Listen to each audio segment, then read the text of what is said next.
Good morning students, मैं Bhupesh Bansal, director Anand Prakash educational academy and your mentor for physics. Anand Prakash educational academy पिछले कई वर्षों से बिलासपुर शहर में आईटीएंस और डॉक्टर्स को प्रोड्यूस कर रही है and it is our pride that lot many students who are disciplined, who accepted our mentorship, are today well placed in the society. They are working for big MNCs, they are working for big industries, public sectors. Some of them are self-entrepreneurs and they are working in good hospitals or doing self-practice. I salute all those people who had been shown their discipline under our mentorship to succeed, because as our tagline goes, destiny has to be your success. So continuing with the last lecture of class 10th physics, we have seen so far what is a magnet, what is a bar magnet, north pole, south pole, the properties of the poles, then magnetic field lines, characteristics of magnetic field lines, electromagnets. Then we have gone in for, after the electromagnets, the properties of electromagnets. Then we have gone in for the Fleming's left hand rule. In the meantime, we have also seen Fleming's thumb rule, and we have also seen the clock facet rule, which are very important.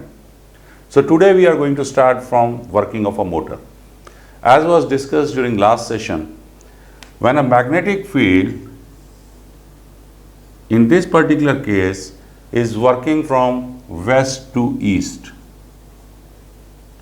that means magnetic field is in west to east direction. If I close this switch, these are the slip rings which are split slip rings, that means there is no connection here. यहाँ पे connect, ये split इसलिए है कि conductors change होने में आसानी हो। जब ये पोर्शन ऑफ स्लिप रिंग इस ब्रश को जुड़ेगा तब यहाँ से करंट इस पर्टिकुलर पोर्शन में जाएगा। उसको हम थोड़ी देर में समझते हैं फिर से। ये जो शेडेड पोर्शन है ये कार्बन ब्रशेस हैं, ये स्लिप रिंग है और ये कंडक्टर है ए डैश बी जो मैग्नेटिक फील्ड लाइंस के बीच में रखा गया है। So magnetic field is in west to east direction. Let us see how the current flows. When we close the switch, the current will flow from here through the carbon brush C to the slip ring C dash. I will call it as C dash, D dash and D. Through the carbon brush C to slip ring portion C dash to conductor A dash. So current will be flowing from A to A dash.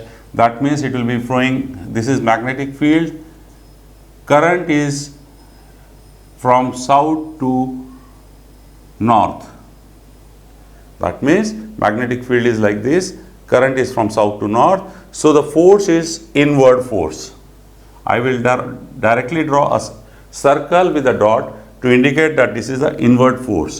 If I support this shaft in the center, it tries to move inward. At the same time, the current here is downwards. That means current in BB dash is from north to south. Current is from north to south. Magnetic field remains from west to east. So west to east the magnetic field remains. Current is north to south. So the conductor tries to come out. I will draw a plus sign in a circle to indicate that. So here the conductor is moving out. It is something like this happening. The conductor is going in here. The conductor is moving out here. It is supported in the center. So there is a rotational movement given to it. After half a rotation, this portion becomes B and this becomes B dash, this becomes A and this becomes A dash. Now let us see what happens after half rotation. Now current from C goes to not C dash, here comes D dash and here goes C dash. Current from C goes to D dash and flows from B to B dash. That means now B to B dash take the responsibility of earlier A to A dash. Again the force remains inward and the force remains outward here.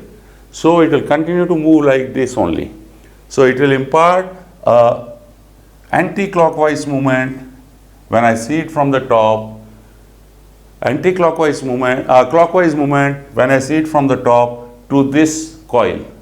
This is called motor action.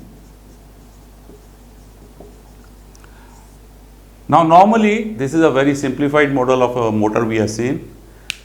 For the commercial use, the motors use many coils.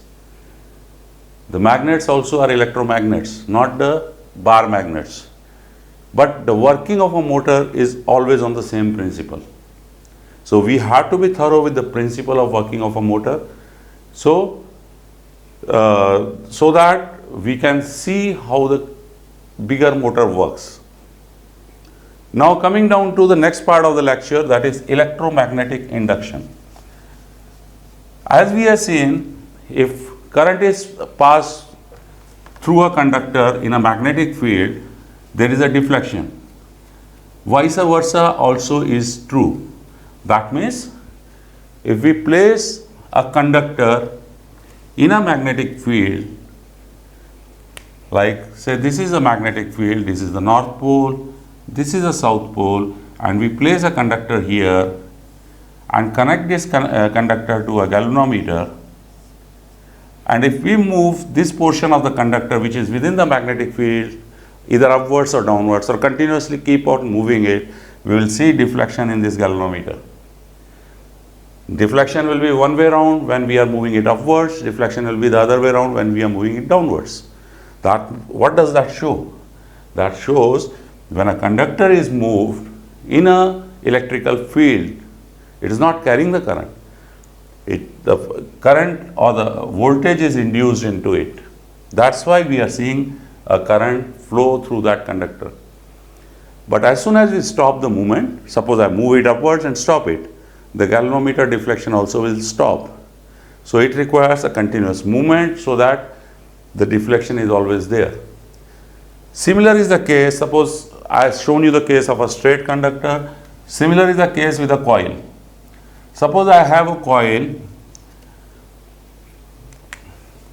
If I have a coil like this, if I have a coil like this and connect this coil to a galvanometer and place a magnet inside it,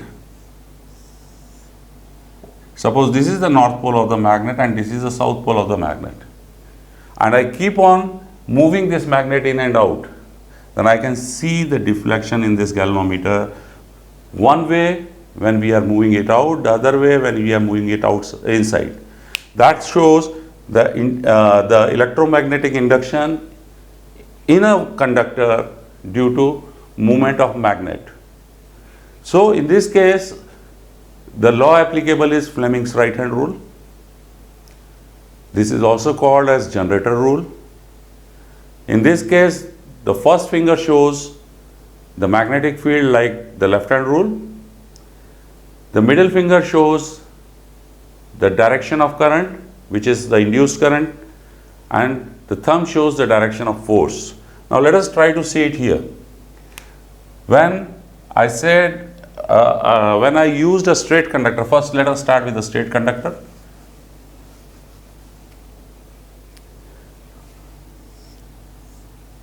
When a straight conductor is placed in a magnetic field, say north-south, magnetic field is in this direction.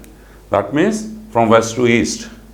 If the current, if the movement of the conductor is outside, that means if the conductor is moving out, then my thumb shows the direction of movement of the conductor and current induced is shown by the finger.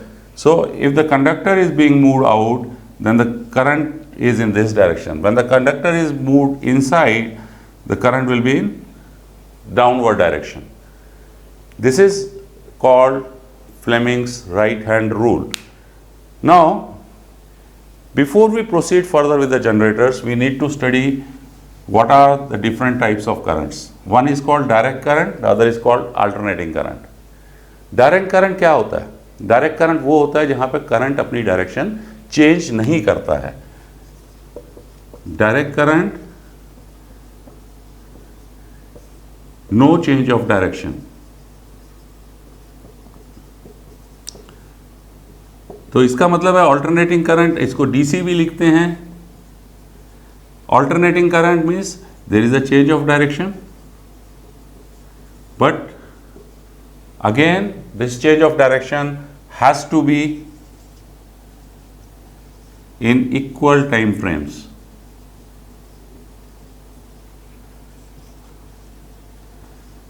That means the current changes its direction in equal time spans.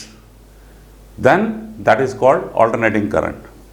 In the next lecture we will be studying about the generators, DC generators, AC generators, their working, and also we'll start